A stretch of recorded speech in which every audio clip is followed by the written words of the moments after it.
You've heard about the serial killer Jeffrey Dahmer, but do you know how he died?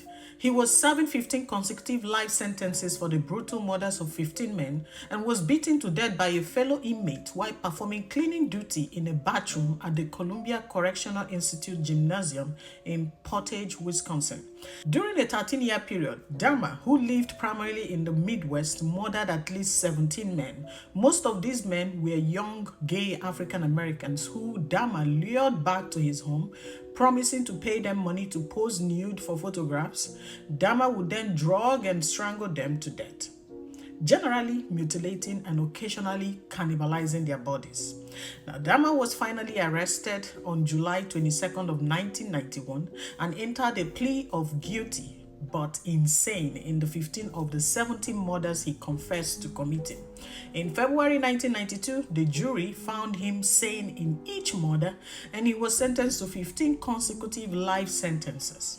On November 28, 1994, Christopher Scaver, an inmate at Columbia Correctional Institute in Portage, Wisconsin, was assigned to clean the prison's gymnasium with two other inmates. One inmate was named Jesse Anderson. The other was the infamous cannibal Jeffrey Dahmer. So fast forward to how Christopher came in contact with Jeffrey Dahmer. Christopher had only watched Jeffrey Dahmer from afar, and he didn't pay much attention to the cannibal. After all, Dahmer's first year in the Columbia Correctional Institute had been a quiet one. He was kept with his consent in solitary confinement, minimizing the impact of his presence on the other inmates. He was practically scared of his life after doing all that crime. But after a year of isolation, Dahmer was restless. He reportedly told family members that he didn't care what happened to him. Having become a born-again Christian, he was prepared to repent and meet his maker. So Dahmer left solitary and joined the prison life.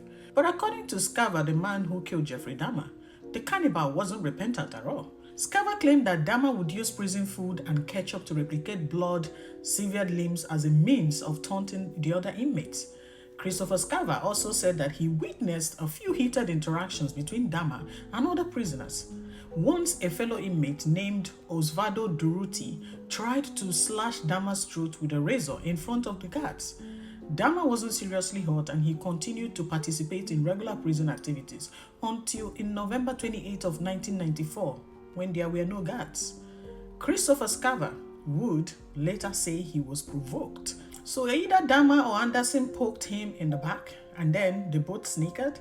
So Scaver took a 20-inch metal bar off a piece of exercise equipment. It was then that Christopher Scaver killed Dahmer by beating him to death, leaving him battered and bloody on the floor. Scaver also fatally beat Anderson. Then he walked back to his cell. When a guard asked him why he was back so early, Scaver said, "God told me to do it. You will hear about it on the 6 o'clock news." Indeed, news of Jeffrey Dahmer's death spread quickly across America. Perhaps unsurprisingly, many people celebrated the demise of this notorious serial killer, and it became clear that the story of how Jeffrey Dahmer died was almost as gruesome as the crimes he himself committed.